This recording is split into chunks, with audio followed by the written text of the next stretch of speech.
Shalom, Israel. Most High in Christ bless. Happy Sabbath. For you all out there listening out there, Most High in Christ bless you all. Stay strong in the Lord. All right, today's class is a continuation from last week, and it might be in a three-part, the way it looked like it's going, entitled Evict the Vagabonds. All right? I forgot the second part of it, but the first part is Evict the Vagabonds. So we left off last week. We're in the book of Deuteronomy, 22nd chapter. And I think we got as far as, bear with me one second, verse 9. So let's do a little recap real quick so we understand, if time permits. Let's see. Okay, Deuteronomy 22. We normally read verse 5. Read that for me real quick. Deuteronomy chapter 22 and verse 5. The woman shall not wear that which pertaineth unto a man, neither shall a man put on a woman's garment. For all that do so are abomination unto the Lord thy God. So the reason why I started at this verse is because typically this is a scripture we pull when we're in camp or on the streets. It's a very common scripture. But what I was going through in the spirit was explaining that the chapter has one theme. Even though you'll read different situations or scenarios here, it's one common theme, and it's going to lead back to the unifying and the building of a nation, all right? As wise master builders, our job is to gather together in one the 12 tribes of Israel. That's what God has called us to do. We pray for laborers to come into this harvest, that this harvest might be plentiful, that we can bring forth the 12 tribes of Israel back in rulership.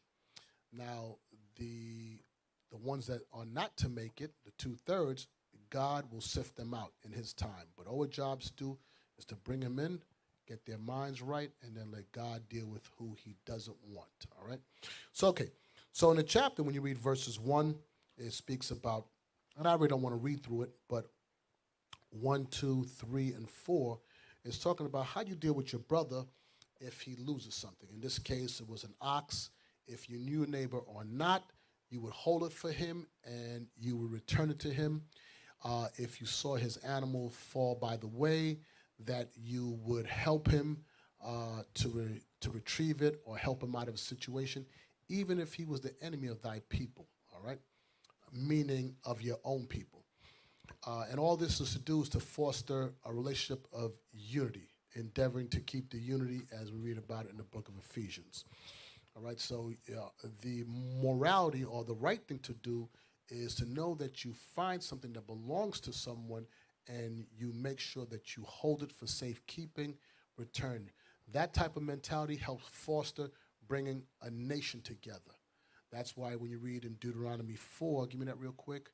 I don't know, Deuteronomy 4, a wise and understanding people, that Deuteronomy 4 and 6 like that, or 6 and 4, I don't recall it, but it's someplace around there.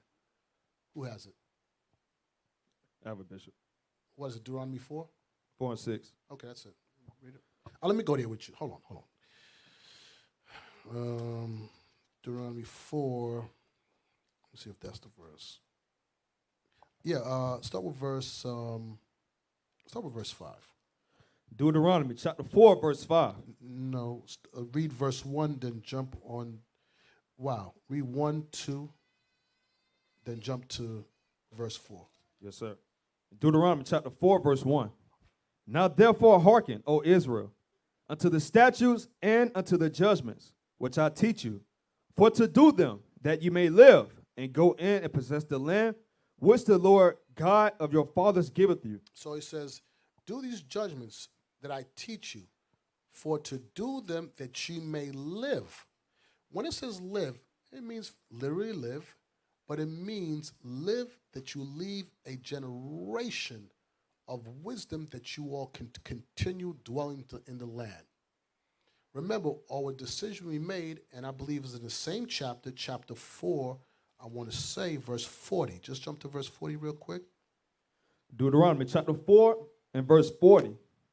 Thou shalt keep therefore his statutes and his commandments, which I command thee this day, that it may go well with thee, and with thy children after thee, and that thou mayest prolong thy days upon the earth. That's the live. Read on. which the Lord thy God giveth thee forever. So you keep these commandments that it can profit you and profit your children. Do you know something today? You know something today? That's what we're doing today. We are rewriting the errors that we did of the people. We're raising our children in the laws that when we leave this earth, they can continue on in building back of the nation. You understand? We don't live just for ourselves, but we live for the generations, and it's your responsibility, you young ones, to make sure you continue on in the keeping of the commandments, that you, in your time, could teach your children, and we can eventually take back this earth. Or you can stay here in San Antonio forever. I don't know, Web City, whatever, pick that. So we're rewriting history. Read that verse 40 one more time again. Deuteronomy chapter 4 and verse 40. Thou shalt keep therefore his statutes and his commandments, which I command thee this day, that it may go well with thee and with thy children after thee. So here we go, real quick. That you keep the commandments that it might go well with thee. So here's the flip side. If you're not keeping the commandments, it will not go well with you. Thus, we're in the slums and ghettos throughout the earth. It's not going well with us, breaking the commandments. Read on. And with thy children after thee. And your children after you. Read on. And that thou mayest prolong thy days upon the earth, which the Lord thy God giveth thee forever. That it might prolong thy days upon the earth, that God has given us. That goes back to 2nd Ezra, and we'll get that later. But the earth was made for our sakes. It was not made for anybody else. It was made for us to govern. And the only way to govern it properly is that you must be applying God's commandments. You cannot give this earth back to the Israelites in the state they're in right now, because many of them are African American and black and Republicans and Democrats and transgender and Generation X, LBGTY, whatever, all this. No. There must be one singular mind, and that singular mind is a mind under Christ and keeping the commandments. You give it to us today, give this earth over to us today, and I'm going to tell you what we're going to do. We're going to make dumb rap music that we're making. We're going to buy all the drugs and fried chicken and basketball and Jordans. We wouldn't even know what to do with it if we got it. We're not skilled.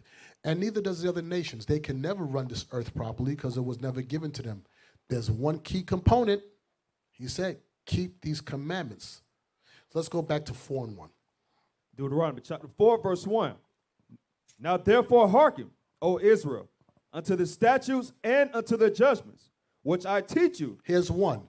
If you see your brother's ox fall by the way, don't hide yourself from it. Help him get it out. If he lose it, and if you know him or if you don't know him, you hold it so when he comes looking for it, you can return it back to him.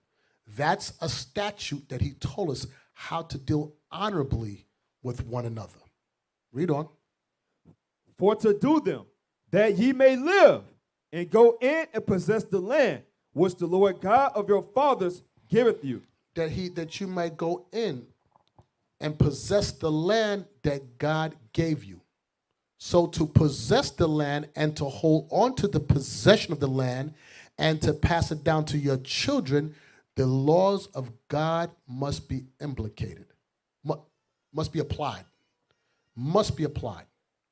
Now here's something. I'm going to come back to this in a minute. Now let's read on. I'll come back to it in a second. Read on. Verse 2. Ye shall not add unto the word which I command you, neither shall ye diminish aught from it, that ye may keep the commandments of the Lord your God, which I command you. He said, don't add. God said, don't add to his words or take. Pork is okay today because it's raised humanely. It eats the right thing. God said you can't eat it. We as a people, we hate, I'm telling you, us people, we hate, the Israelites, hate to keep God's laws. We don't want to listen. We got our own mind. God said, Genesis. And daughters were born unto them, that the sons of God saw the daughters of men. The sons of God is referring to us. We are the sons of God. We saw the what? Saw the daughters of men. The daughters of men are the other nations. All right? We saw the daughters of these other nations. Read on. That they were fair, and they took them wives of all which they chose. And the Lord said, my spirit shall not always strive with men. You know why he says, my spirit shall not always strive with men? Because he said, you are the sons of God. Real quick, go to first St. John's chapter 1. Watch this real quick. Let's get the full understanding when he says you're the sons of God. Watch this. The Gospel of John, chapter 1, verse 12. John, chapter 1, verse 12. That is a gift from God when you're able to put precept upon precept where they make sense. When somebody asks you a question, you don't go, oh, God works in mysterious ways.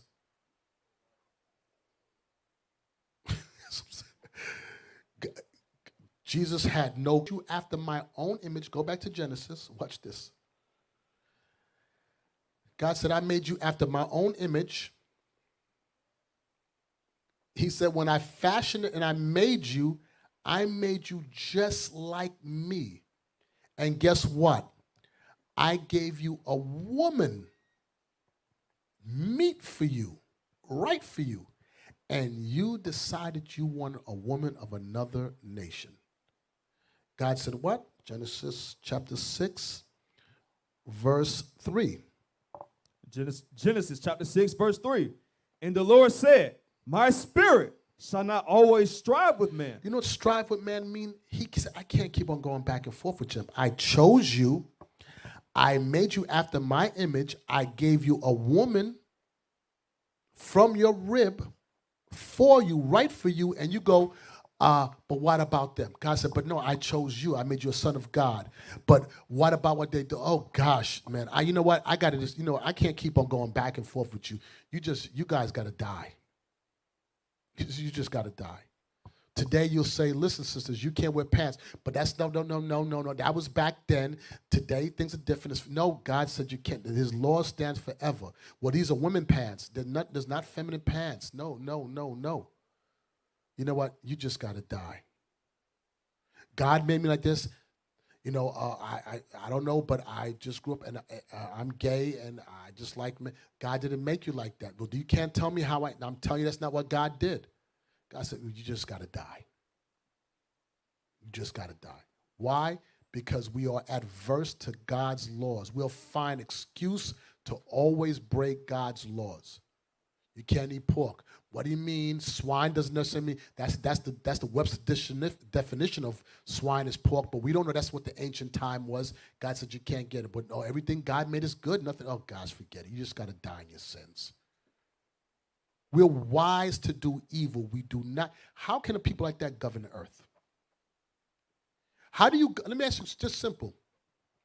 You men that are married in your household, how can you govern your household if your wife and your children are always gainsaying you? I said, go left. Why? We got to go left. I don't understand. Just go flip. I always use that example. Just go left. Shut up and just go left. But I don't understand. Who said you had to understand? You just got to do. You cannot govern something when God said, you know what? You guys go into captivity. And guess what? You didn't want to serve me, but I got somebody you can serve right now. You're going to serve him. I chose you, but you don't know what to say. You don't want to listen. I don't know. Okay, I got something for you. Let's go back to Deuteronomy 4. Right? That's where we was at? Yes, sir. Yeah. Verse 6. I don't remember where we were at, but whatever. No, we read, verse 4. Deuteronomy 4 and 4. Deuteronomy chapter 4 and verse 4.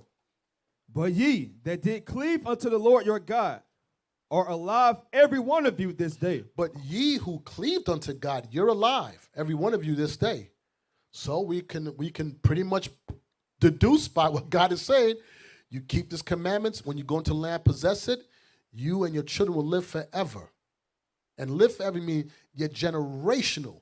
I said this last week, I recall, that when the nations came and conquered the Americas, or the Western Hemisphere, right? That's the Western Hemisphere. Western Hemisphere.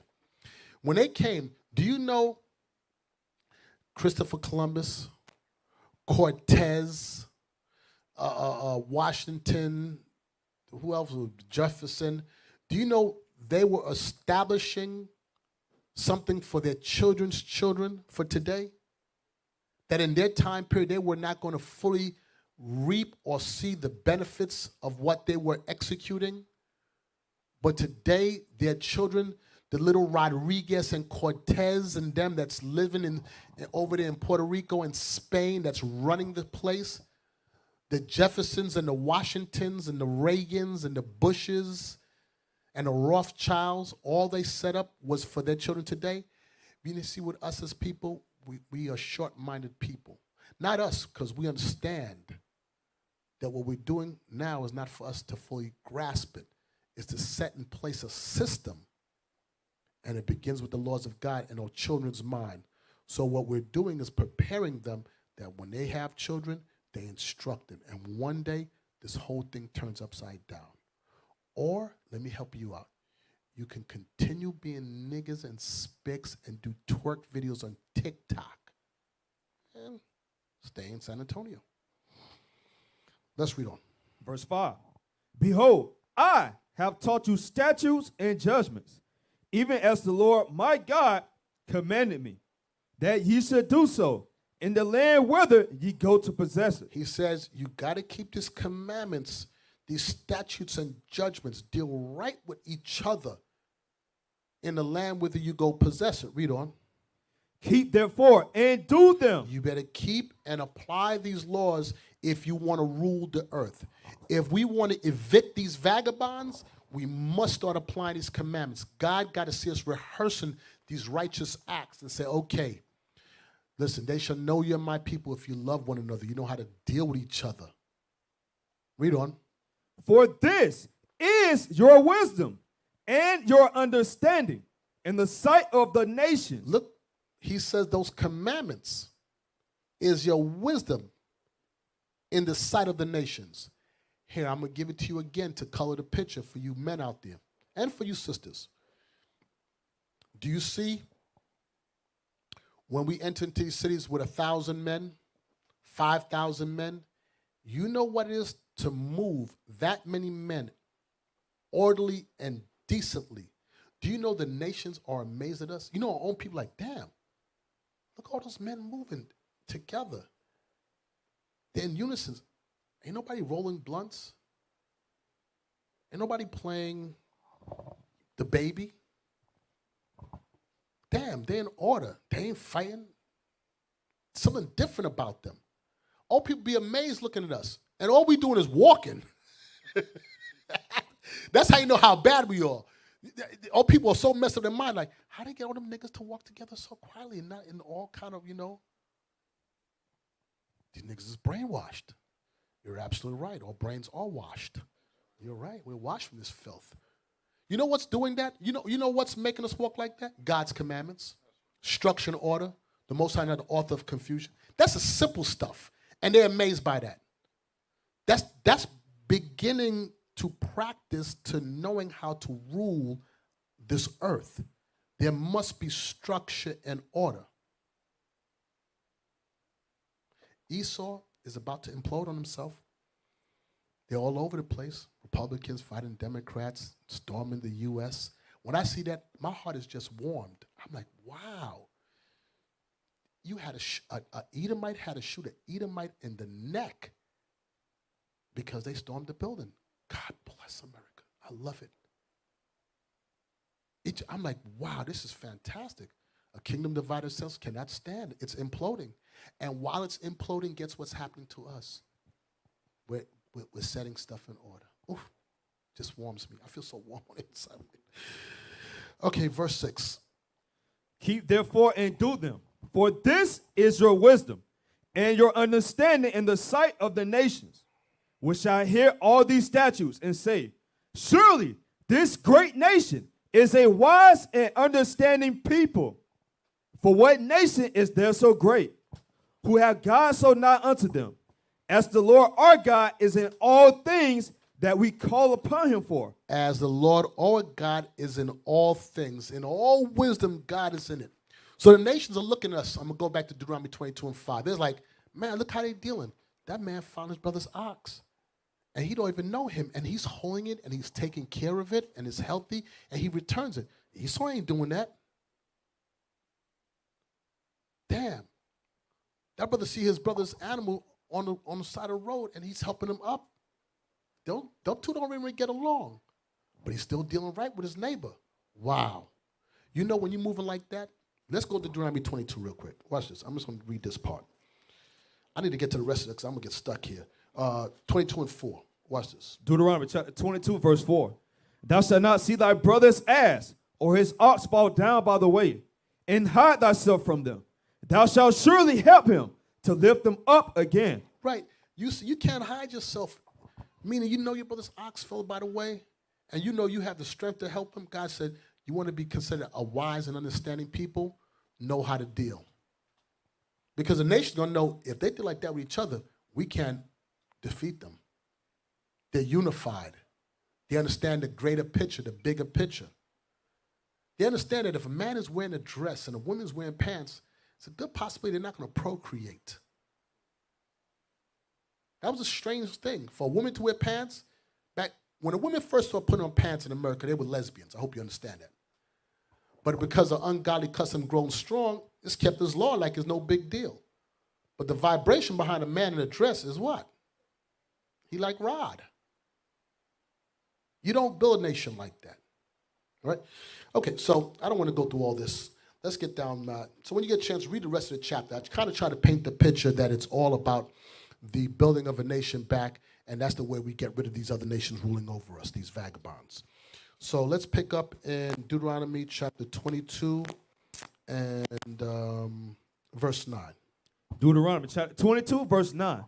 Thou shalt not sow thy vineyard with diverse seeds, lest the fruit of thy seed which thou hast sown, and the fruit of thy vineyard be defiled. So there's two different seeds here. Watch this. Thou shalt not sow thy vineyard with diverse seeds. We was explaining that last week of the intermingle of seeds, where you had DNA from salmon intermingled with tomatoes and oranges. It says you were not supposed to do that, right? Many of the fruits we eat today are defiled hybrids. Now, mind you, I'm not telling you, I know in this captivity, we have to serve our enemies for the wants of all things. That's the reason why we're supposed to pray over everything we eat, asking God to deliver us, because this food is defiled. But the point I'm trying to get to is that Esau and these other nations have begun to defile the fruits of the land. And because of that, it says, thou shalt not sow thy seed, thou shalt not sow thy vineyard with diverse seeds, lest the fruit of thy seed, which is your sperm, which thou hast sown, you sow that seed in your wife, and the fruit of the vineyard be defiled. So what is that trying to tell you? That these fruits that we're eating, the foods that we're eating are defiled, and they can defile you. That's why people with cancer today, why is everybody getting cancer? Back in the days, in my time, the only people who had cancer was people that was smoking cigarettes, or if you was an Edomite, you got skin cancer. Black people wasn't getting cancer like that. That wasn't a prevalent thing. The only thing was high blood pressure and diabetes. Cancer was an Edomite disease. Now everybody got it. The foods are defiled that we're taking in. It is disrupting our DNA structure in our bodies. And the only thing to ward that off is what? Keeping God's commandments. That's why it says, he that sinneth, let him fall into the hand of a physician. Now, I'm not saying every time somebody gets sick is because they're sinning. All I'm saying to you, that God said if you're sinning, there's a good chance you can get sick behind it. All right? So, why? My thought, this is how I think. Why is it that you cannot sow your vineyard with diverse seeds? This is your answer. Genesis chapter 1.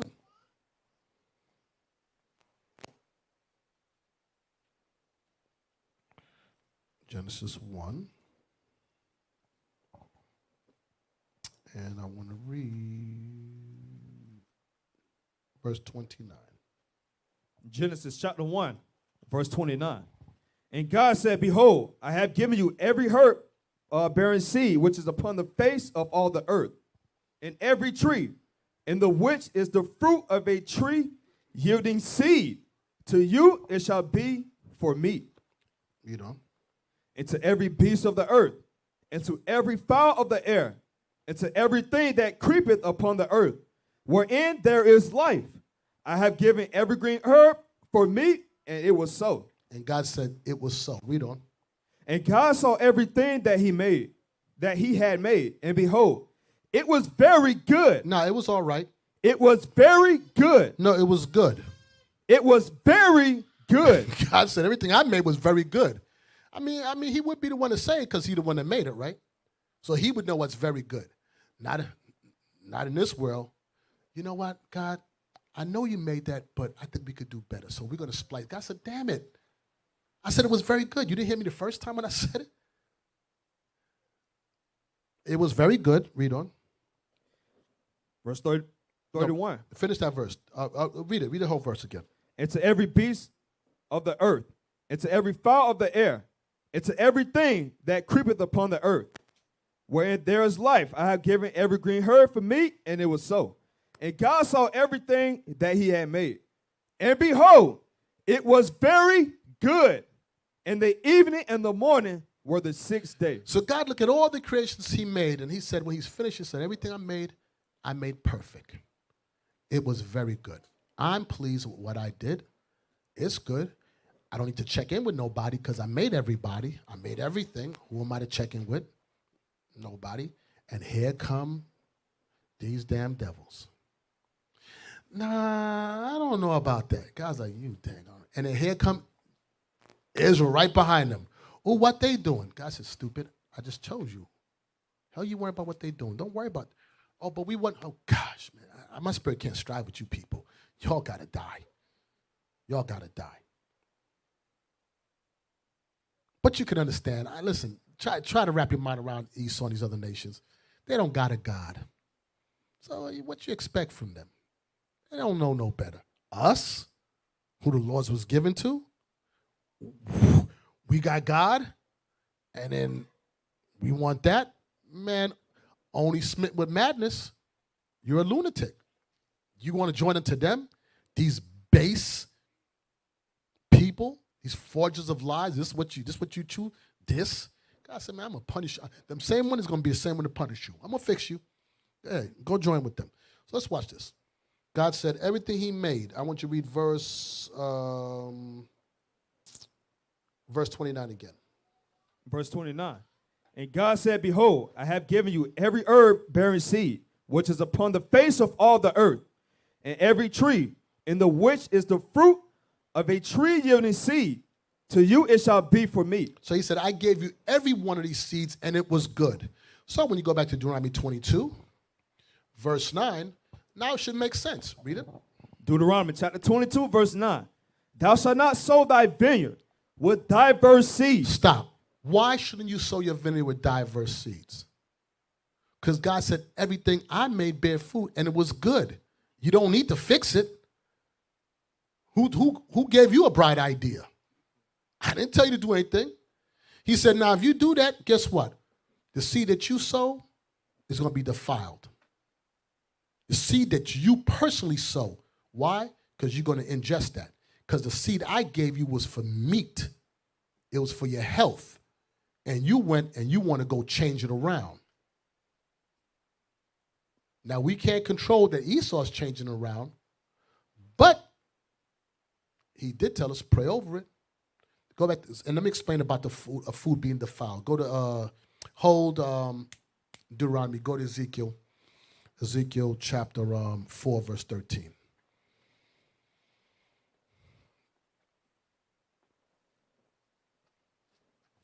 Ezekiel chapter 4, verse 13.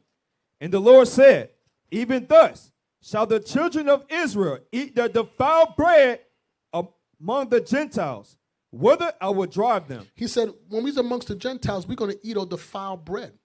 All food is going to be defiled while we're amongst them. You think Esau care about, or these other nations, I should say, care about mixing a seed? No. You think they care about letting the land rest on the seventh year? No. God said, I put a spirit in my creations when I did it. I put my wisdom in everything I created. And on the seventh day, I rested. I said, okay, I look back and say everything I made is good. And I want you to rest on the seventh day. I want the land to rest on the seventh year. That's what my wishes are. And Esau and these other nations can care less. And God said, but I didn't make you like that. I made you this. If you want this earth to run properly, do it the way I said to do it. What they read in Deuteronomy 4, he said, don't add or take away from nothing. Just do what I said. Follow instruction. We got a problem with following simple instruction. I chose you to be a special people unto me. Serve me in the land you're going to go possess. What do we do? Oh, man, look what these other nations are doing. God said, gosh, I parted the sea for you. I brought you through here. I gave you the earth. I did all these things. And you still, boy, I got a ship for you to go on. And I got some jewelry for you to wear. And they're going to carry you far away, and you're going to go serve. And while you're there, you're going to bethink me, and the land with you will go carry captive. You're going to repent. I'm going to break you down. You're going to get everything you think you want. Go over there. Serve your enemies. You're going to find out. All right, so what do we leave off? Defiled bread. Back to Deuteronomy 22. Deuteronomy chapter 22, verse 9. Thou shalt not sow thy vineyard with diverse seeds, lest the fruit of thy seed which thou hast sown, and the fruit of thy vineyard be defiled. Now watch this. Go to, hold this, go to Leviticus 19. Watch how it's read here. 19, verse 19. Leviticus chapter 19, verse 19. Ye shall keep my statutes. Thou shalt not let thy cattle... Watch this. Okay, go read it. I'm sorry. You shall keep my statutes. Thou shalt not let thy cattle gender with a diverse kind. Thou shalt not sow thy field with mingled seed. Neither shall a garment mingle of linen and woolen come upon thee. Now watch this. I want you to read verse 1 and 2. Leviticus 19, verse 1. Mm-hmm. Leviticus chapter 19, verse 1. And the Lord spake unto Moses, saying, speak unto all the congregation of the children of Israel, and say unto them, ye shall be holy, for I, the Lord your God, am holy. So he says, ye shall be holy, for I, the Lord your God, am holy. I want you to look up the word holy. Give me the definition. Watch this. IT. Okay, good. It says, speak unto the congregation of children of Israel, and say unto them, ye shall be holy, for I, the Lord your God, am holy. Watch this. Definition, holy. Hit that drop down, translations and more definitions. Scroll down, scroll. Okay, right there. Go back up. It comes from the word whole. So he says, you are whole or holy. What is he trying to say? Look at the word whole. Give me the synonym to whole.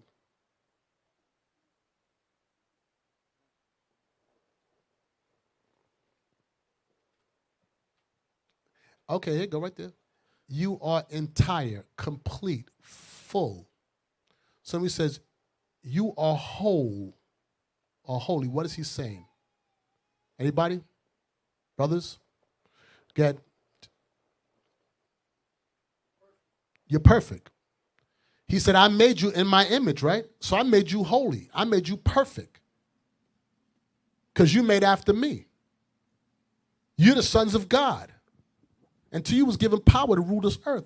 You're made perfect. So if something is perfect, do you need to change it? So then why are you dudes taking estrogen and growing breast? Why are you women becoming men? If you holy, oh, you're saying God didn't make you right. Something's wrong. Sure, let's see. So if that's the case, jump to verse 19 now. Leviticus chapter 19, verse 19. You shall keep my statutes. Oh, no, I'm sorry. So if I'm lost my train. So if you're made perfect, entire, right, and everything is right, verse 17. Verse 17. Thou shalt not hate thy brother in thine heart. Look what it says about if you made right, then you shouldn't hate your brother in your heart. You want to rule a nation, he's giving the blueprint right here. Don't have hatred towards your brother. Jump on down to verse 18. Verse 18. Thou shalt not avenge, nor bear any grudge against the children of thy people. Don't you see how Deuteronomy 22 have similar things about morality, how to deal? If you made perfect, then you shouldn't hate. You shouldn't avenge your brother. Jump into verse 16. Verse 16. Thou shalt not go up and down as a talebearer among thy people. All these things are contrary to building back a nation. If you're made holy, I want you to read verse 11. Verse 11.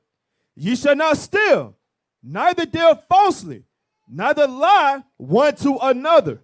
Verse 13. Verse 13. Thou shalt not defraud thy neighbor, neither rob him the wages of him that is hired. Verse 2. Verse 2. Speak unto all the congregation of the children of Israel, and say unto them, Ye shall be holy, for I, the Lord your God, am holy. I mean, you are perfect and supposed to deal perfectly with each other. So now what does that have to do with verse 19? Verse 19. Ye shall keep my statutes. Thou shalt not let thy cattle gender with a diverse kind. Thou shalt not sow thy field with mingled seed. Neither shall a garment mingled of linen and woolen come together. So let's start dealing with this now. You shall keep my statutes. You shall not let your cattle gender with diverse kind. All right. Give me link. One.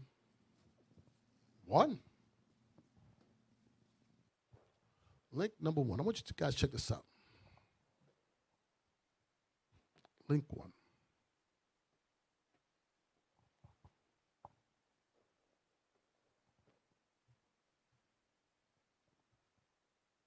Audio.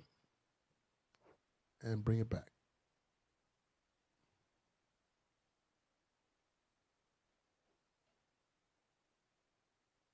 And the results were breathtaking. Bring it back. Bring it back. As you Bring can it back. see Bring it here, back. we have these small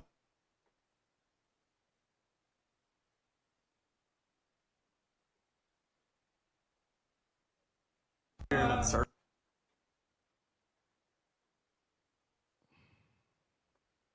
pet rabbit, where we took them to our laboratory and quickly spliced them together. So he spliced the so we could DNA fertilize of a the dog and a eggs. rabbit.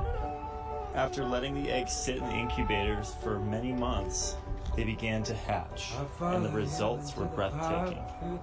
As you can see here, we have these small white dogs, but they look like bunnies. They are half bunnies. They're very jumpy and fun and happy. Should we call them bogs or dunnies? This experiment started off All right, with stop collecting it. DNA from our pet. That's an abomination. Go to link 2. That's an abomination. Yeah, I'm telling you something. God said, he said everything I made was very good. With DNA from our pet pit bull in our home laboratory. Okay, let's go back. This is, go back.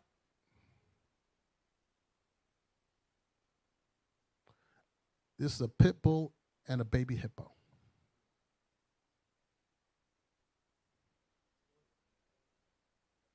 Yo, Started off by taking DNA.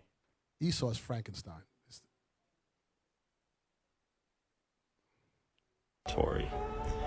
We quickly fertilized eggs, and as you can see, they're quite large.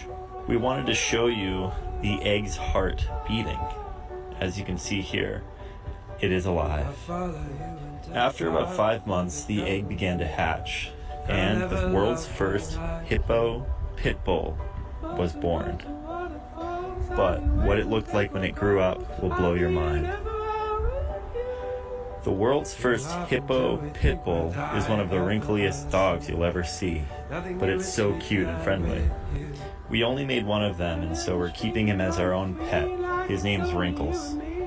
Follow my channel to see more amazing animal creations. So him and his wife, This these people they're scientists, and they take all manner of stuff. experiment started off by taking They take all manner of stuff. God said everything he made is good, very good. And then he rested. And then here come this witch doctor. And all people today will be clueless and see nothing wrong with it. That's why he said, read that verse again, verse 19. Leviticus chapter 19, verse 19. You shall keep my statutes. Thou shalt not let thy cattle gender with a diverse kind. Thou shalt not sow thy field with mingled seed. So it says, you should not let your cattle gender with diverse kind. So what is he trying to tell you? Keep your cattle separate. Don't bring them together. Don't allow a horse and a donkey and an ass together because you're going to get a mule. Keep them apart. What were they doing? They would allow it. But you know what? That spirit, because God made everything in his order. That spirit is even with man. Keep you separate from the nations. We're not supposed to intermingle with them like that. Same thing. There's a structure and order in everything God does. If he says, I made everything and it's good, then there's no need to intermingle the kind. Wasn't they trying to do that with the Tower of Babel? Bring everybody together. And God smashed it. America, the great melting pot. Melting nations together. God is going to smash that. It wasn't never meant like that. Why? Because we are a set apart people. We're not like anybody else. But we want to be with everybody else. Well, you're going to die with them. Plain and simple. To build back up his kingdom, it has to be structure and order. So let's read that verse one more time. Leviticus chapter 19, verse 19. You shall keep my statutes. Thou shalt not let thy cattle gender with a diverse kind. Thou shalt not sow thy field with mingled seed. Neither shall a garment mingled of linen and woolen come upon thee. Hold that. Go to Wisdom of Solomon 13. I just want verse 1.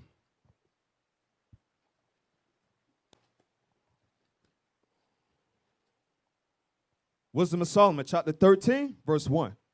Surely vain are all men by nature, who are ignorant of God, and cannot out of the good things that are seen know him that is. Neither by considering the works did they acknowledge the workmaster. Not by considering his works, they refuse to acknowledge the workmaster. People ignorant of God cannot see the beauty and wisdom in everything God made. So what do? They pervert and change the things that God has made. They add to and they took away. Do you understand these animals on this earth are becoming extinct? They're making new kinds, new type of foods and fruits and all kind of stuff that God did not ordain. There's only one way to fix this is to purge it. God is going to purge this earth. And all those that are joined to them. God made you after his image, and you decide you're going to cut and tuck and grow some breast. Man, listen. So let's go back to Leviticus 19. Leviticus 19, I want to read the same verse again. Let's deal with the sow thy seed with mingled seed. Leviticus chapter 19, verse 19. Ye shall keep my statutes. Thou shalt not let thy cattle gender with a diverse kind. Thou shalt not sow thy field with mingled seed. And we went through that last week about, I don't want to go through it again, but we went through that with the salmon and the orange and the tomatoes and all kind of oranges today intermingle, fruit with no seeds. All that stuff is defiled. Defiled. Now watch this. Read on. Neither shall a garment mingle of linen and woolen come upon thee. It says, neither a garment of linen and woolen come upon thee. Let's go back to Deuteronomy 22. I know we come across this a lot, and a lot of people don't seem to understand the premise of what it's saying. I want you to read that in Deuteronomy 22 and verse 11. Deuteronomy chapter 22, verse 11. Thou shalt not wear a garment of diverse sorts, as of woolen and linen together. Okay. Who understands what wool and linen is? Who knows? And why does he want us to sew it? Why doesn't he want us to sew it together? Or mingle it, I should say. Mingle it together. Hey, shalom, Bishop Most High Christ bless, sir. So wool and linen, they come from the earth. So the wool and the linen, you can. Where does linen come from? Linen comes from the earth as well. Okay, where does wool come from? The earth as well. Okay, somebody help him out. Nope. You from the South? Where you from? Mississippi. Come on, shame on you, boy. You ain't no country. You from the city. You must be from Philly. No, man, please. You from the city. You ain't no country boy. I'll tell you, this generation boy. Even I know that, and I'm from the city. Nah, sit down. We don't ask no more. You tell me, well, he got to steer all you guys wrong. Let me get a country boy. You from the country? No, sir. Where you from? Where you from? I'm from Germany. Oh, snap. Okay, you threw me off. Judah? Yes, sir. All right, so help him out. Wool comes from sheep. Thank you. This guy from Germany will tell you that. They got sheep out in Germany, too. All right. You speak German? A little bit. Okay. 2 words. Okay. All right, so here we go. Very good. Wool comes from sheep, and linen comes from what? Anybody know? I know the earth, but what? Anybody know? Nobody? Go ahead, Noah. Tell him. He's a country boy. Shalom, Bishop. I might be wrong, but mouth. No, not moth. No, that's not. No. Anybody know? Look up linen. Jacob, you know? Sheep. No, that's wool come from sheep. I'm talking about linen. Look up linen.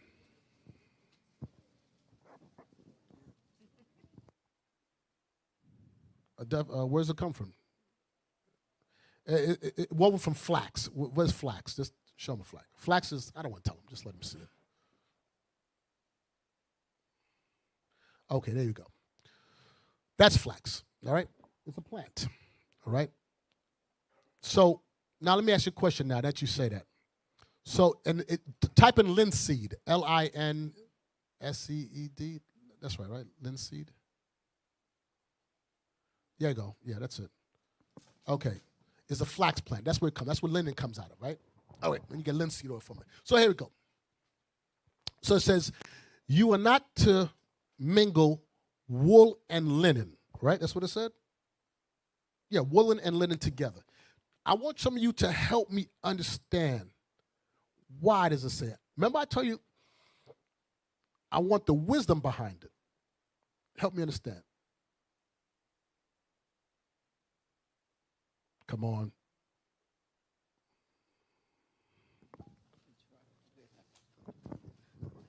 Shalom. I guess it's all about our seed. Because if you have a kid, if you mix the seed, that it's going to come out a different. It's not. What? Young man? Yeah, right here. This young man right here. Well, with fruit, and it being hybrids, flat when you make linen, it comes from flax. That's a plant, and a sheep has wool. A sheep's an animal. Very good. There we go. There you go. You got it. You hit it. He does not want you to take the wool from an animal and interlock it with a plant. It's not order. Everything made in its own kind. Everything made in its own kind. Very good. Let's explain that woven together, what it means by that. Go to Leviticus 13. You're taking a byproduct from an animal and intermingling it with a plant. He doesn't want that. The Most High God does not want that. Let's go to Leviticus 13, verse 47. Leviticus chapter 13, verse 47.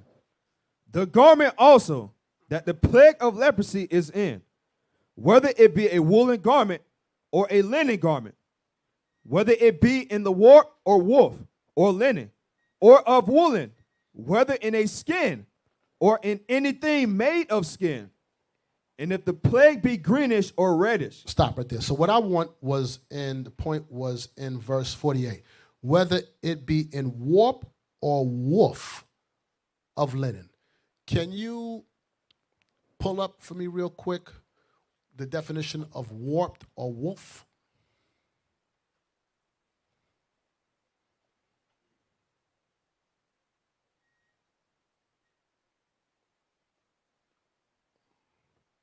I think I gave the definition up there. I may give it to you.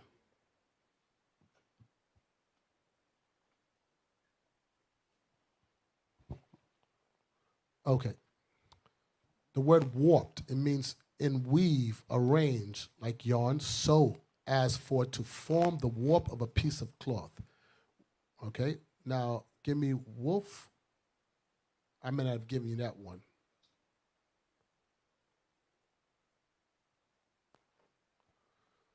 And when you type in wolf, type in, it might tell you fabric. Because if you say wolf, it's going to think it's a dog.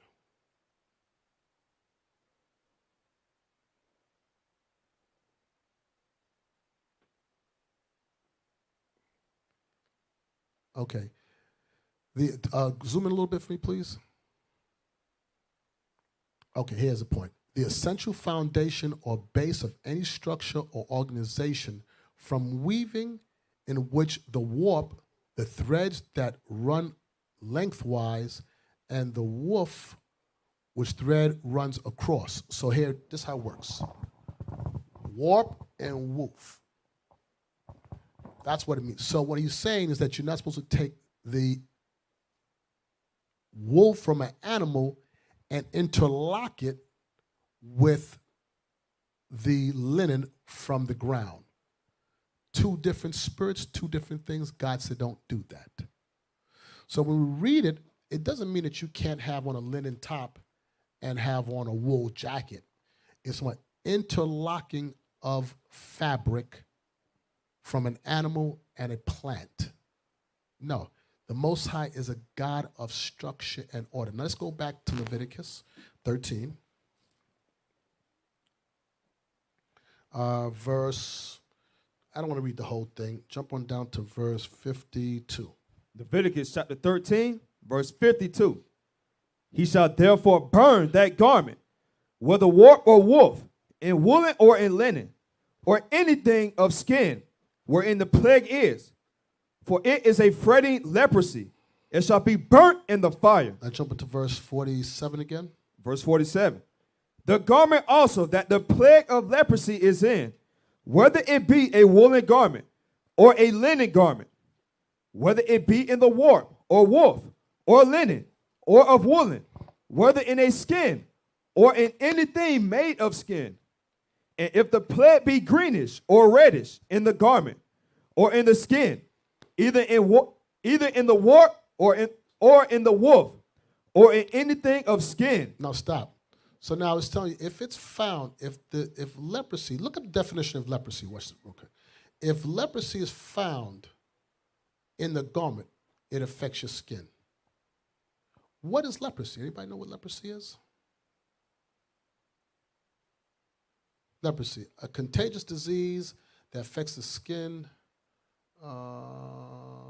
Keep on going down. Keep on going. Keep on going. Keep on going. Keep on going. Keep on. Okay, go back to the top. Type in what is leprosy.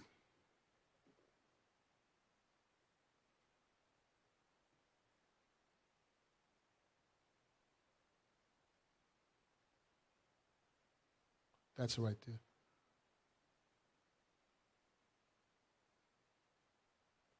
Okay, it's an infection, a slow-growing bacteria. That's what leprosy is, a slow-growing bacteria. So The Lord is saying, don't intermingle them. Leprosy is a slow-growing bacteria. Bacteria, look up the word bacteria now. Watch this.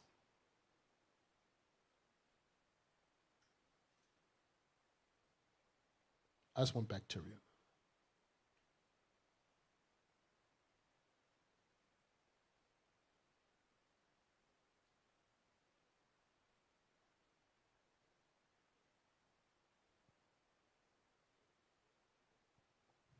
A member of a large group of uncellular microorganisms which have cell walls but lack the, I'm not sure what that word is, and an organized nucleus, including some that can cause diseases. So bacteria can be found in the flesh of animals. So when you intermingle the wool that came from an animal with the linen, a bacteria can grow, and it's against your skin, and it causes leprosy. All right? So the Most High is showing us that he has his reasons and his rhymes why he wants things done a certain way, and here come man, he wants to do different. Back to Deuteronomy chapter 22. Real quick, I didn't read this. I want to read in verse 13. I forgot this point.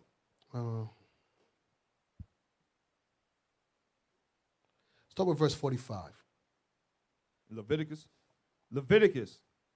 chapter 13, verse 45. And the leper in whom the plague is, his clothes shall be rent, and his head bare, and he shall put a covering upon his upper lip, and shall cry, unclean, unclean. So it says, the leper whom is in plague, his clothes shall be rent. They're going to take off his clothes, tear it, and burn it. And it said, and his head bare. They're going to shave it so it doesn't, so the bacterium has no place to lodge itself. It says, bare, and he shall put a covering upon his upper lip and cry, unclean, unclean. What is the covering on his upper lip? Khalil. Type in how is leprosy spread. Covering on his upper lip, Khalil.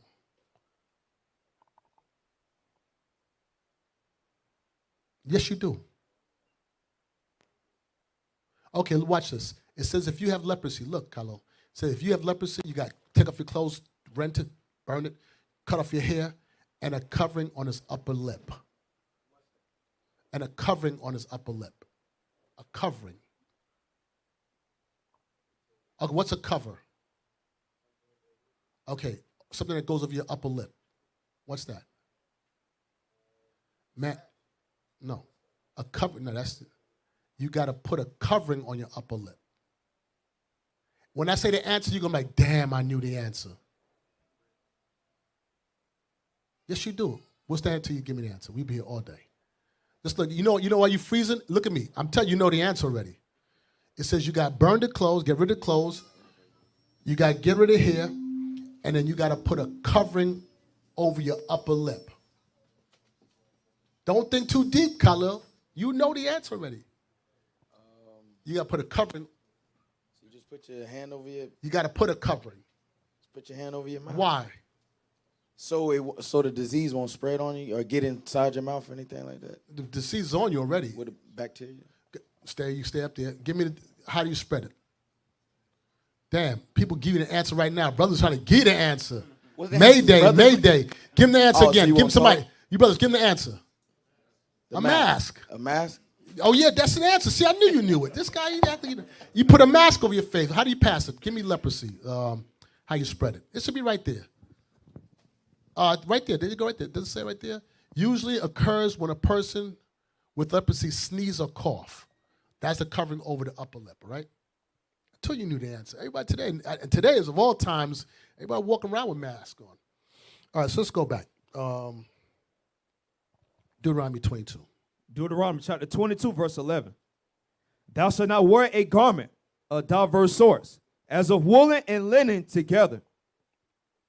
Now, mind you, wait a second. I'm going to go back to the mask stuff. So it says if you're left, you cover yourself. Why? Why? Just answer it. Right, to pass around the nation. You know, become a pandemic. That's the care for your brothers. And then you scream out, unclean, unclean. Everybody know I'm unclean. A nigga don't care. He have no care for his brothers.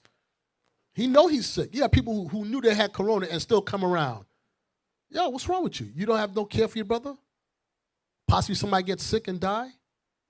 It's contrary to what God is saying. Everybody get that? All right, so let's go back to Deuteronomy 22.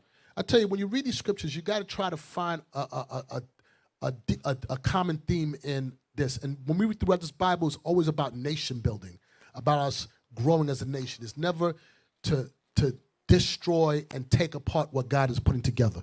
All right, let's go back up in 22, verse 10, because we read 11, but we didn't explain 10.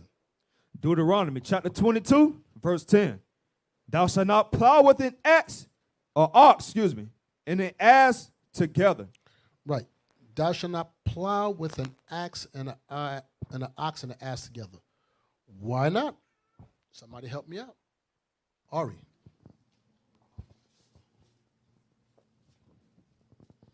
Shalom, Bishop, again.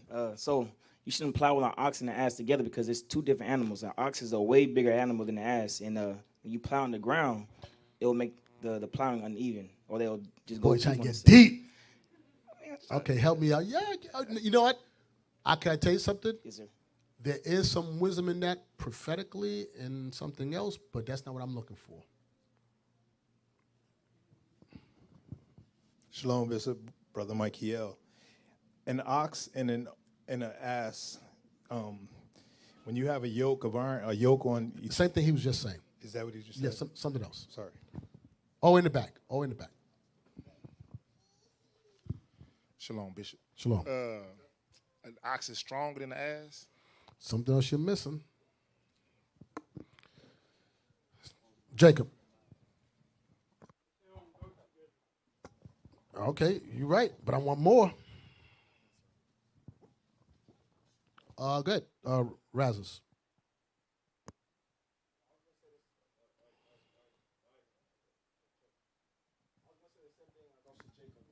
We read the law earlier that you can't mix the two, the animals, mate the two.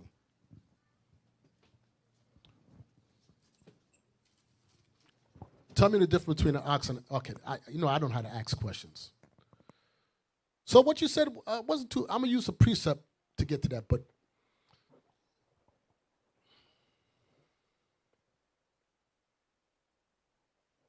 I don't want to say. I want to see if you guys can figure it out. Go ahead. I'll get another shot. Go ahead. It's because they're unequally yoked. Like, Didn't you say it the first time? I use a different word this time.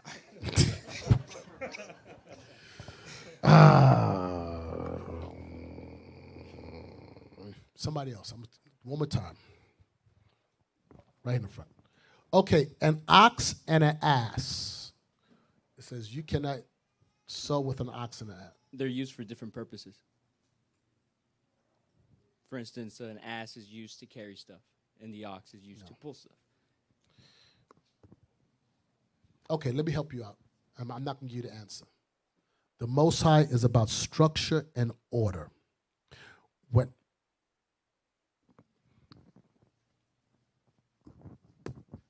They're two different animals. Right. Okay, that's right. No, okay. And he's about structure and In order, do everything decently in order. So if you're gonna have an ox, two oxes, plow together. But, okay, two right. asses. But go to Genesis. You're right.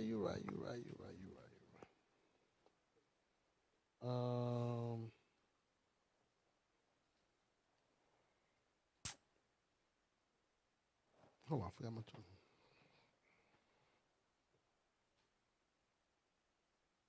Oh, wait, before I go to Genesis, go to Leviticus real quick. Leviticus.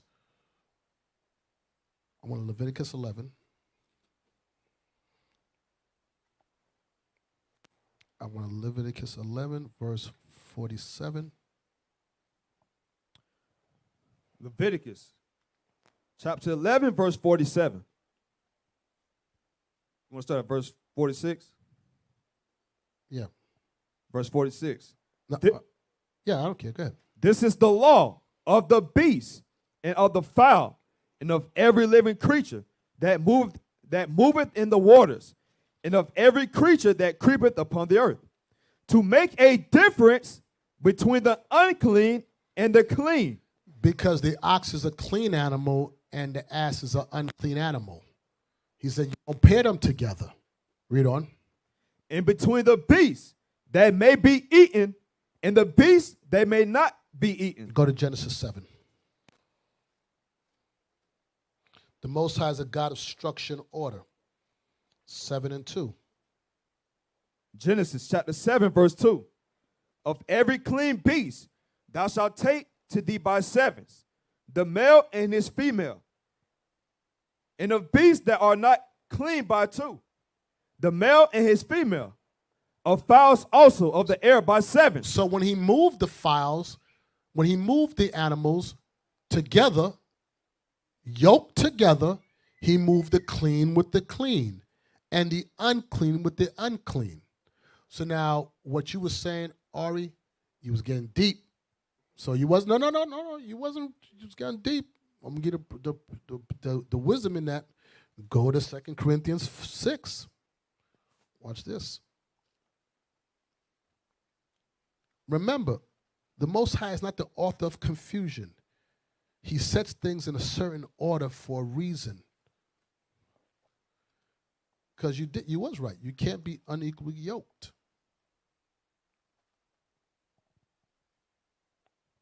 Watch this. Now this to my believers, but watch what it says. Read. Which verse, 17? 14. 14. 2 Corinthians chapter 6, verse 14.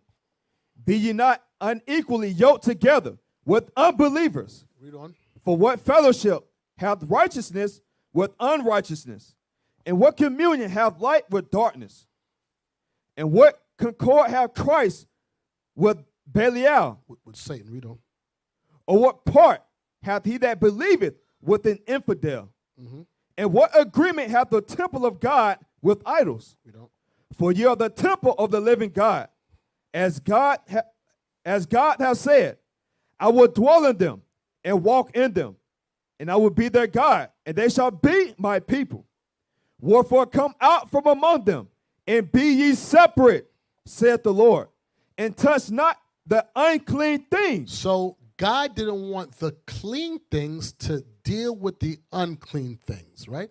He didn't want us to deal with unclean things. He didn't want his clean animals to intermingle with unclean animals. You can't be yoked together. So he's a God of structure and order. Remember, sometimes when we read things, I always ask myself, why is he saying that for? What's the purpose in saying that? When he set them on the ark, 2 by 2, the clean with the clean, the unclean with the unclean. Do you put your dirty socks with your clean socks? No. I hope. One foot be smell like salt and vinegar. Hey, shalom, officer. Most High Christ bless. All right, good. Let's go back, and we ain't gonna finish this chapter today. We go back. Deuteronomy 22. I'm still trying to get to this vagabond guy, but it's Lord's spare life. We'll pick it up next week. Well, that was 11. Let's read the ox together. Verse 11, 22 and 11. Deuteronomy chapter 22, verse 11. Thou shalt not wear a garment of diverse sorts, as of woolen and linen together. Thou shalt make thee fringes. No, so let's deal with that one more time. Go. I want you to give me. Oh, I apologize. Give me pulling the wool. 2 Kings 3 verse 4. Explaining what Officer Ari didn't understand. He thought, wait a second, Ari. Boy, I tell you. He said wool came from the ground. I'm like, boy, I tell you, this generation, boy, grew up on PlayStation. They don't know. Even I knew that, and I grew up in a concrete city. But watch this. Here's explained to you so you understand where wool comes from. This is for Ari, right? 2 Kings 3, 4. I want you to read it, Ari, so you let him read it. You read it. Next time somebody asks you a question, please don't say the ground.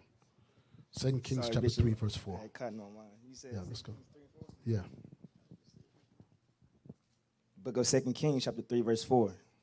And Misha, king of Moab, was a sheep master, and rendered unto the king of Israel 100,000 lambs, and 100,000 rams with the wool. With the wool. The ram with the wool. Okay, you got that? Yes, sir, with This, the wool. this mark that in there and Nah. highlight it up, all right?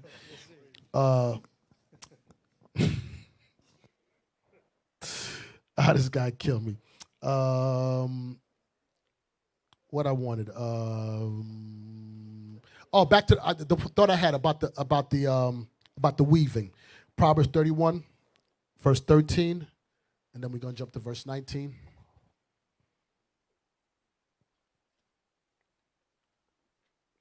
Said Proverbs 21:13. 31:13, then jump to verse 19. Proverbs chapter 31, verse 13. She seeketh wool and flax, and worketh willingly with her hands.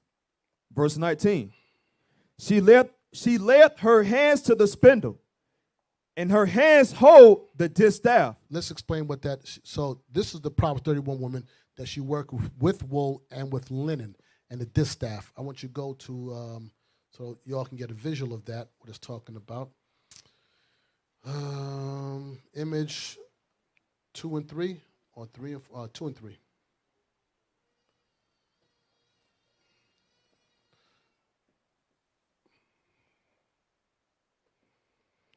Sisters, today I'm telling you something. This is one of our sisters. Zoom in on that. Make it bigger. That's a spindle and distaff in her hand.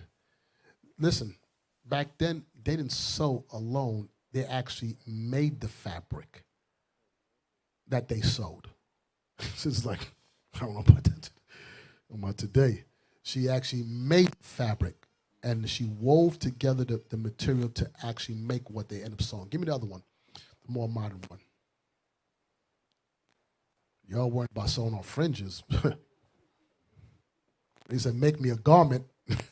You had to go out there and go shear this sheep, clean it. That's one of the foremothers right there. Actually, with a spindle and distaff. That's a more modern one where it's on a wheel. And she actually fabricated the fabric to make the clothing. Whole different time. All y'all have to do is go to Joann's. Y'all complaining. Imagine how much linseed you would have to pick to make a linen garment. Imagine that. How much wool, how much, go catch that. You understand what it is to go grab a sheep and try to hold it down, and you didn't have no clippers. You had to shear it to go make clothes. That's why it said the women had strength in their arms. Now that's a job. All right, let's go back. Let's knock this down. I'm moving real slow today. Deuteronomy 22, verse 12. Deuteronomy chapter 22, verse 12. Thou shalt make thee fringes upon the four quarters of thy vesture, wherewith thou coverest thyself. So you made fringes. What was the purpose of having fringes? That you might remember the commandments of God. You would learn how to deal with your neighbor. You can't cross-dress. You can't take the animals and the eggs together. You can't sow your land, you with a diverse seed. You can't intermingle cattle. All these things are what the other nations are doing. Now I was going to tell you how to deal with your wife. Watch this. 13. Verse 13. If any man take a wife and go in unto her, have sex with her, and hate her, damn you a demon, and give occasions. Stop. You took a woman, you had sex with her, and after you had sex, you hate her. That's why he said, Moses said, man, God said, for the hardness of your heart, Christ said, I should say. He said, in the beginning was not so. Because a man he have all eyes for that woman right until you have sex with her, and he's like,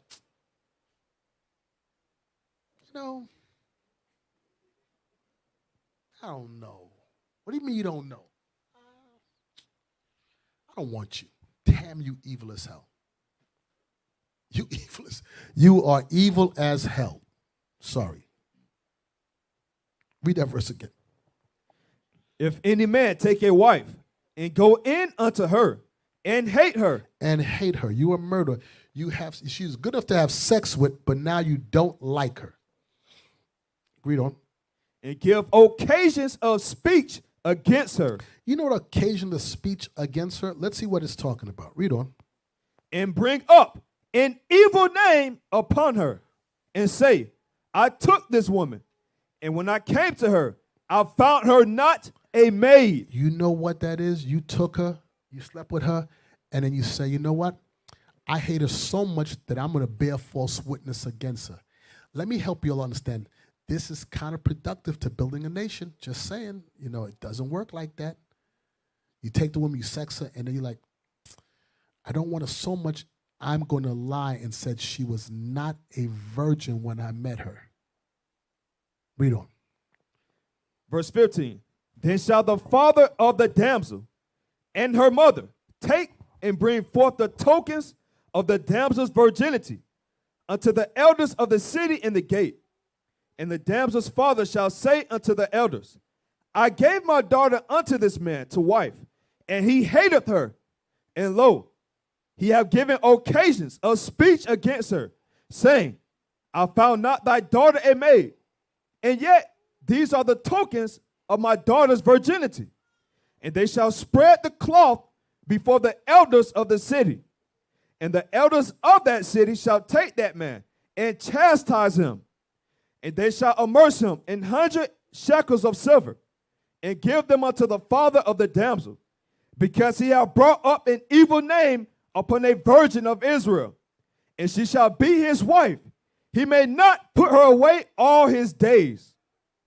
But if this thing be true, and the tokens of virginity be not found for the damsel, then they shall bring out the damsel to the door of her father's house, and the men of her city shall stone her with stones that she die, because she hath wrought folly in Israel, to play the whore in her father's house.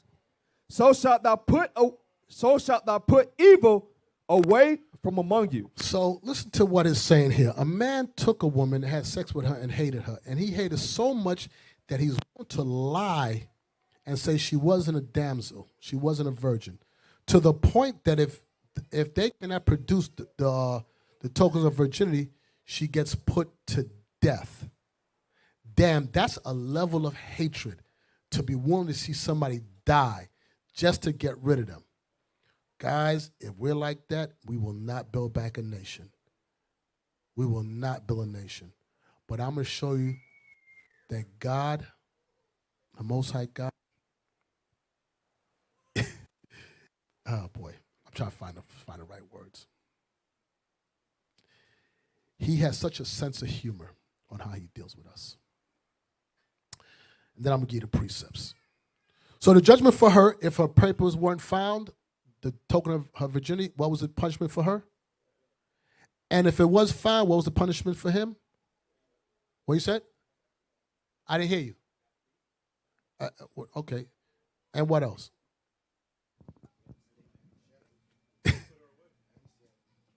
Okay, I got a whole bunch of.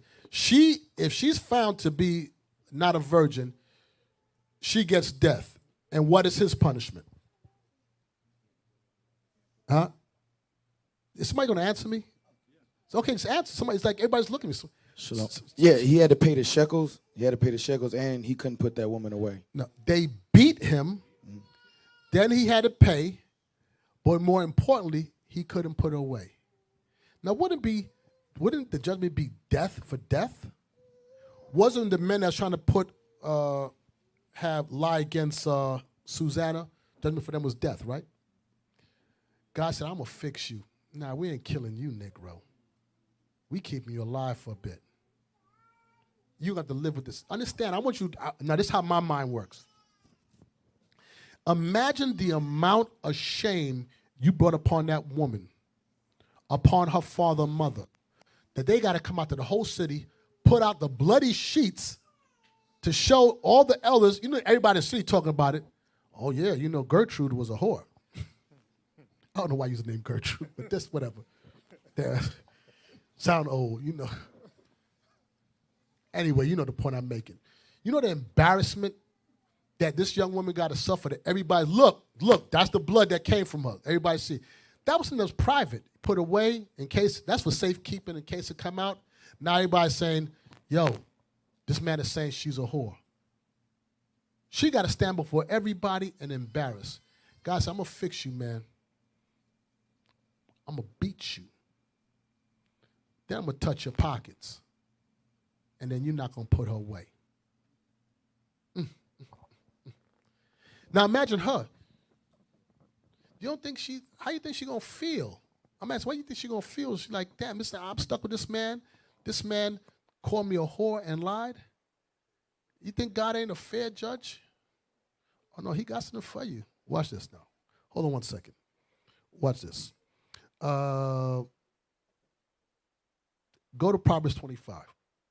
Because in my mind, I'm thinking, she got to go home to this man? This man was trying to get her killed. You know he her enemy, right? God said, now you can't put her away. But don't think you're going to go unscathed. Proverbs 25:18. Proverbs chapter 25, verse 18. A man that beareth false witness against his neighbor is a maul, and a sword, and a sharp arrow. You know what a maul is? Anybody knows what that is? Anybody? Go ahead, right there, Joshua.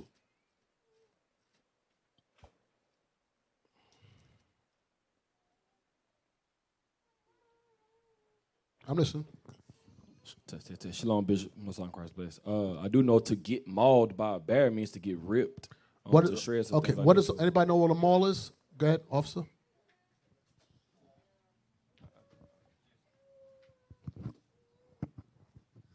It's like a morning star, which it has a round ball with spikes coming out, but instead of a chain, it has a handle. So Yeah, it's like a hammer. it's like a hammer, yes, Right, sir. right, very good. It says, what? Read again. A man that beareth false witness against his neighbor is a maul, and a sword, and a sharp arrow. It says, a man that bear false witness, you're trying to destroy that person. Now, what is God going to do to a person that's doing that? Proverbs 19, verse 5. Proverbs chapter 19, verse 5. A false witness shall not be unpunished. Don't think a false witness is not going to go unpunished. Read on. And he that speaketh lies shall not escape. Don't think he's going to escape. God will put that man to death. So here's the point. The man lied, right? On her. For her, she would have died. God said, now we're going to, the judgment, beat him, make him pay the money he can't put away. Still seemed kind of unequal, like damn. She got to live with that. God said, don't think he's going to go unpunished. God ended up putting him to death and freeing her that she can get remarried. So, sidewalk brothers, don't be dealing unjustly with your woman. And sisters, there's a God in heaven. Ask Abigail. She went out there, saved her husband's life, that fool. Said, that's my obligation to that man. And turned around and married David. She got up, she came off. She went from that fool to a king. Damn, don't think. So today, sisters, don't make your release on your husband be Facebook and trying to get him. No, go to God. God hears. Hopefully he'll get right. But if he don't get right, God will punish him. Read that verse one more time. Proverbs chapter 19, verse 5. A false witness shall not be unpunished, and he that speaketh lies shall not escape. He's not going to escape. God is a God of judgment, righteous judgment. You trying to get her killed? God's like, I got something for you. I'm going to fix you. Okay, you had something you want to say? Yes, sir. Very quickly, if they killed him, then she would have to move back with her father and be a burden to him, which wouldn't be fair. So that there's also that to be taken into account too. Okay, right. Yes, sir. But she'll be free to remarry. You know. She walk around, she'd be free to remarry. I don't want to go into all that. Deuteronomy 22. I'll leave that alone right now. Okay, so let's go back. Deuteronomy 22, verse 13 real quick. I'm going to run through these precepts. Deuteronomy chapter 22, verse 13. If any man take a wife and go in unto her and hate her. You know why he hate her? Tobit 8 and 7.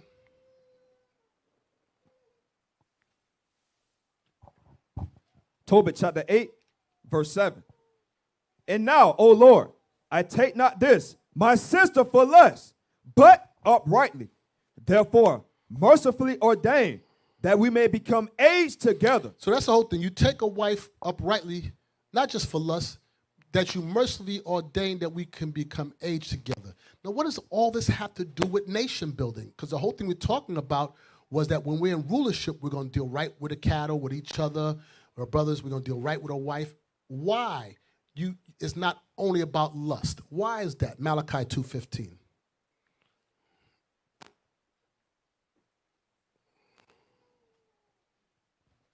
want to wrap this up. 2:15. Malachi chapter 2, verse 15. And did not he make one? Yet had he the residue of the Spirit, and wherefore one? That he might seek a godly seed. That he may what? Seek a godly seed. That he might seek a godly seed. Read on. Therefore, take heed to your spirit, and let none deal treacherously against the wife of his youth. That's why you deal treacherously against the wife of your youth. God, the reason why he gave you her, because God wants to seek a godly seed, is about nation building. You don't take her out of lust, that you could become aged together, that you could bring forth godly children, that they might inherit the earth. That's his whole purpose. Read the verse before that, please. Verse 14. Yet ye say, wherefore? Because the Lord hath been witness between thee and the wife of thy youth, against whom thou hast dealt treacherously. Right, you had sex with her, you want to get rid of her. That's why God said, listen, hold this real quick. Give me Matthew 19, for the hardness of your heart. This is why.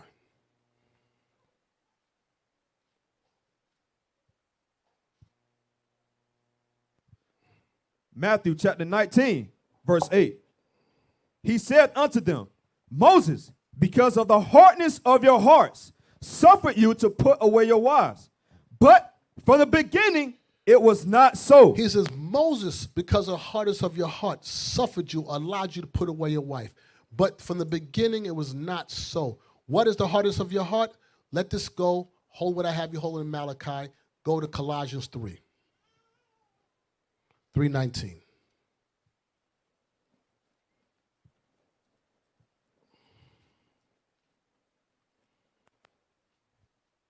Colossians chapter 3, verse 19. Husbands, love your wives, and be not bitter against them. Read on.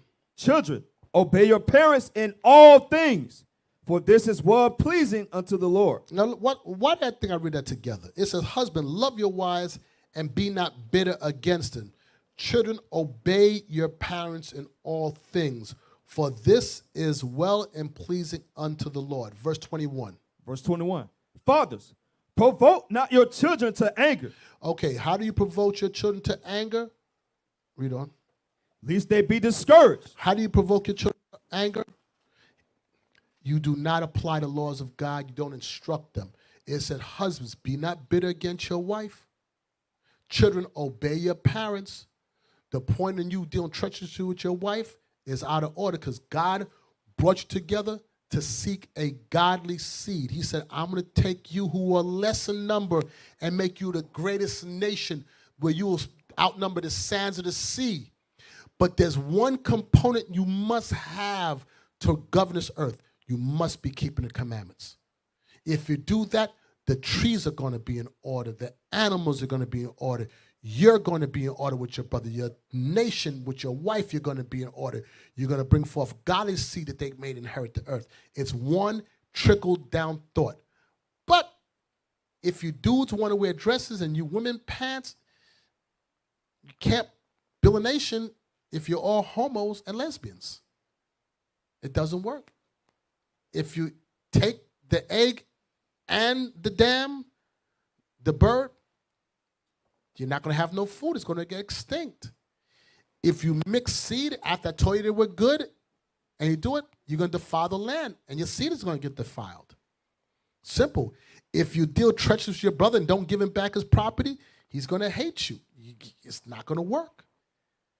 God said, my laws is the reason why that's the only way we can rule this earth. We have to use God's laws. And guess what?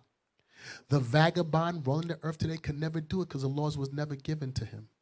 That's why the earth is polluted. That's why you have extinct animals. That's why you got gays and lesbians running around this earth today, running things.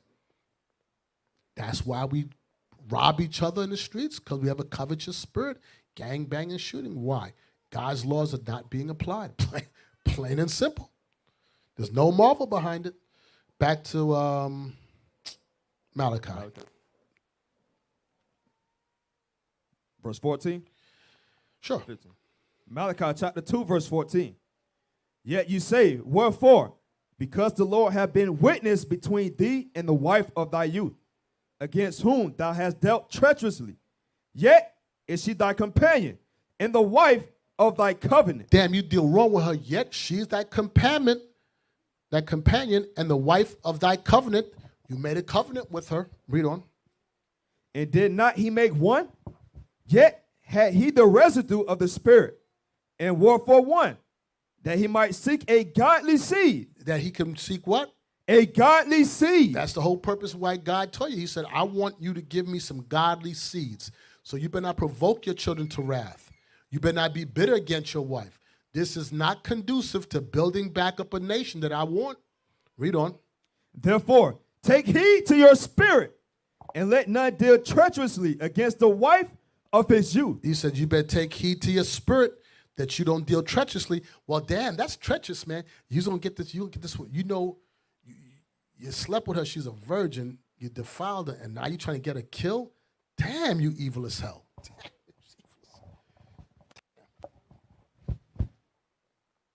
You gonna bring shame to that man? I gave you my. You know, imagine the father. Just imagine that's me. Oh God, they would demote me so quick. Especially if you and I know that I got that, and you did it to me, you wouldn't even make it to the city. I'd be resigning again.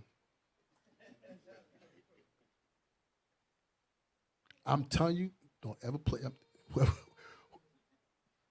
My so-called son-in-law, one day, wherever you at, I don't know who you are, I will put. I'm telling you right now, I'll just be IUIC prison. Especially if you and I know, and I ain't going to nobody. I ain't going to nobody. I will see you. And if you bigger than, no, let me stop talking. Say some unadvised. Lord forgive me. I mean it, but Lord forgive me. Imagine you trying to play me like that, and I got the sheets, and I'm looking at you like, you wicked. Oh, no. And that ain't going to fly. I'm upset now. This not even happened to me. I'm upset. My pressure, you see, my pressure like is going up. So what you trying to say? Nigga, you sure you want to go this route? Can I hold him?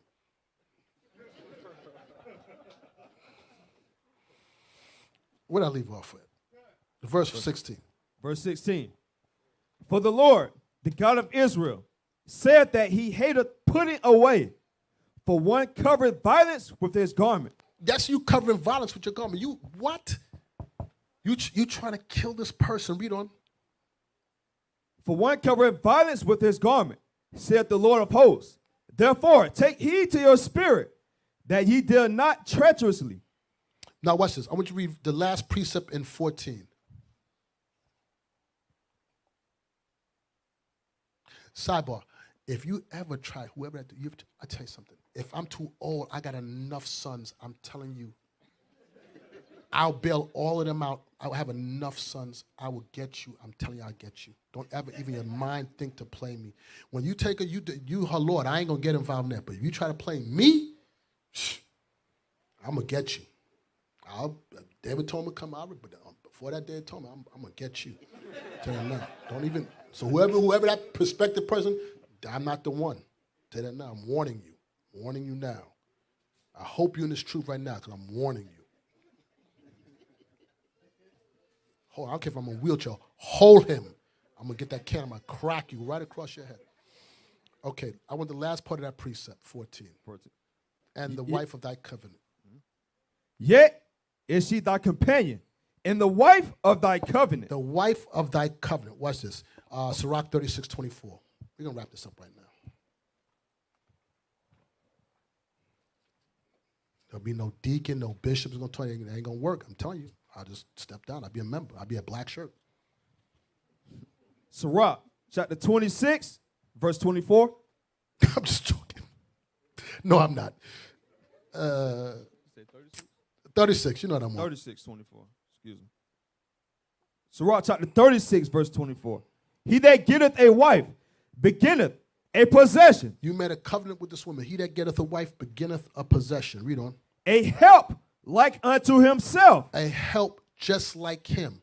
He that getteth a wife beginneth a possession. You know what it means to begin a possession? You begin to, when you take a wife, now you are beginning to now take control and lead. You are meant to be a leader. That's what we are men. We're not meant to be followers. We're being groomed to be leaders. And it begins at home. You get a wife, you begin to take a possession. Build your possession. Build your house. In your house, you're going to rule over your wife and your children. And if you can't rule them, how can you rule the house of God? See how it all goes together? That's when you begin to start. That's when you start laying down law. Righteous law, not the stupid stuff, real law. All right? I ain't talking about, let me stop. Don't do that. Okay, sidebar, I'm going to say this anyway. I can't stand men that play video games and you in your 30s, 40s, and you sit around playing video games. I know sometimes it's a little fun, but if that's your whole spirit and I look at your debit card and be like, PlayStation, $12.99, and I don't like you. I don't like you. I don't like men like that. I don't like video game men. I don't like you. I'm telling you now. Stay away from me. Stay away from my door. Don't come around me. That's your thing. Video games and your spurs into that stuff. I don't like you. Care what you do. Dudes be 40 years old sitting around. I know this. Sorry. I know the sister for her wedding anniversary. Now this is, when I say this is grown people, long in the tooth, grown, gray hair grown. For her husband, for the anniversary, she bought him a video game, like CDs, whatever it was. That was her anniversary gift to him. This dude would sit around, I'm talking about old, on the way to AARP old, and he'd be sitting out playing video game. I'm like, we're not getting out this captivity with these guys. You're a joke.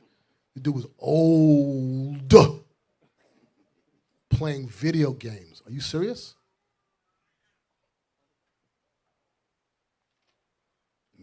Don't even have a TV. I don't want to see video games. Clown. Okay. I know Jada's uncomfortable. I don't care.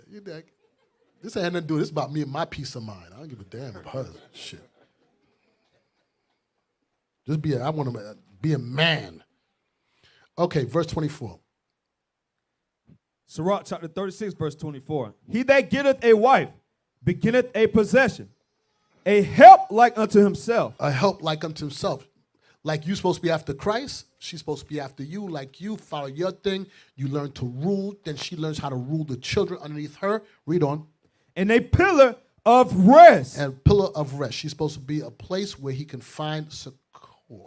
That means rest. Read on. Where no hedge is, there the possession is spoiled. You are the hedge. Where there's no hedges, no order, no structure, the possession, whatever you're building is spoiled. If you don't have a hedge around your wife, around your children, you be a guide, a protection.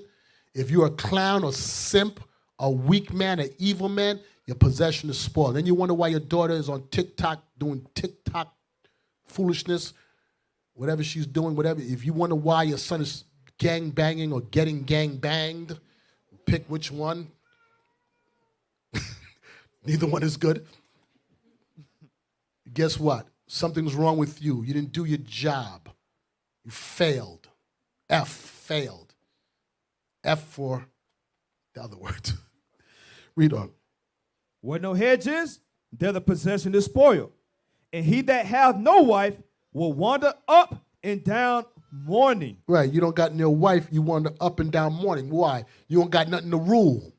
You're meant to rule. Pit bulls are meant to tear flesh. Lions are meant to tear flesh. Men are meant to rule. You don't got nothing to rule. You walking around doing what? Big loaded gun and nobody to shoot. Nothing to do. You just sitting around. You want a wife, right? Single men? Yes, sir. Damn, only one in here want one. The rest of y'all, yeah. He's like, I want one.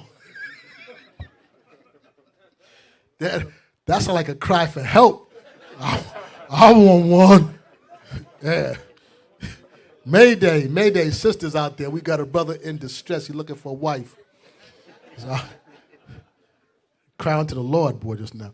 All right. I'll read on. Verse 26.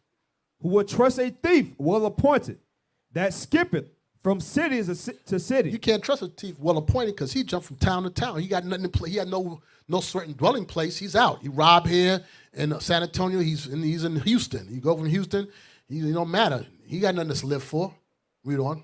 So, who will believe a man that hath no house, and lodgeth wheresoever the night taketh him? So White says, who's going to believe a man that don't have no certain, he's like a vagabond, no place to go. Nothing. So what is it trying to tell about a man? A man take a wife, and not, mind you, we know some men are not going to be appointed to wives in this kingdom because, they're meant to be a eunuch. That's mean God has made you like that, not that you can't find one because men burn. Here's a point. The whole point behind me saying it was that men, you are fashioned after God to rule. That's how you were meant to be. And you get practice at home when you get a wife. You begin at your possession. Until you men get wives, you don't fully understand what it means to rule something. Not saying that you can't rule without a wife, but you get your practice at home when you tell your wife, I need you to take care of this. I'm doing this right now. Tell my sons do this. Then when you come into a larger body of Christ, you're able to give instruction. You have experience. You understand that? Man was made to rule. He was made after God's image. God rules. Christ rules. We're meant to rule. Rule what? He gave us dominion over this earth to rule it. All right, so let's go back. I can't get to the vagabond part of this stuff yet. We'll stop here today. Because if I start now, it's a few more minutes. It's going to take too long. It's going to leave. I pray you all got something from today's class. Lord's willing. Oh, 1 second. Listen. Lord's willing, we will pick up if life lasts next week, and I promise you I'll get to the vagabond part about these other nations, all right? With that, stay tuned. Bishop Nathaniel is coming up in a few. Stay strong. Those online, visit us at israelunite.org. You can find us on YouTube. We have classes 3 times a day, 7 days a week. There are thousands of videos you can get edified on. And more importantly, we are the children of Israel, God's chosen, you so-called Negro, Hispanic, and Native American Indians, and we must keep the laws, all right? In the faith in Christ. Stay strong. We used to scream black power while heroin was pushed. But at the end of the day, nothing's in vain. IUIC has been given a vision. The tents of Judah has risen. Many has attempted the mission. Minor murmuring, omitting, and missing the mark. Just reading that he had the flame of fire in his eyes gave us the spark. We on Paul's mission. We out on the road, purple and gold. From Mexico, Cuba, Haiti, Ghana, Sierra Leone. 144,000 boots banging, concrete crackling. These are our men repented at heart. The scriptures is proof. IUIC, we deliver the truth.